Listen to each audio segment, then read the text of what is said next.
Alden Richard update, na-spotted si Alden sa isang mall. May nagpa-picture pa nga kay Alden. Mukhang manonood si Alden ng Demon Slayer, Infinity Castle, sa August 20 yan. Yan, meron mga collection si Alden yan, ng mga karakter ng Demon Slayer.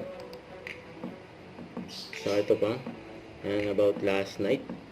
Yan, kasama ni Alden, nagkaroon ng meeting. Yan, kasama niya yung mga designer para sa bago niyang bahay. Yun, no?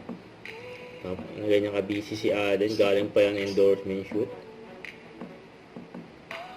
Yan, naabangan na yung mga fans ni Alden, yung bago niyang bahay. Yan, may nagpa-picture pa nga kay Alden dyan, no? Meeting place. Nag-selfie pa nga sila Alden, Marlene at si Mama Ten dyan sa elevator. So ito, nakita-kita yung mga kaibigan ni Alden, yung mga ka-gmates niya sa kasama niya, magpiloto, yun, no?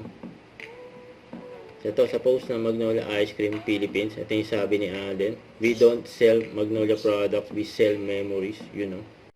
Don't forget to subscribe, click the notification bell for more update. This is Richard Reaction Vlog. Stay tuned for more videos. See ya.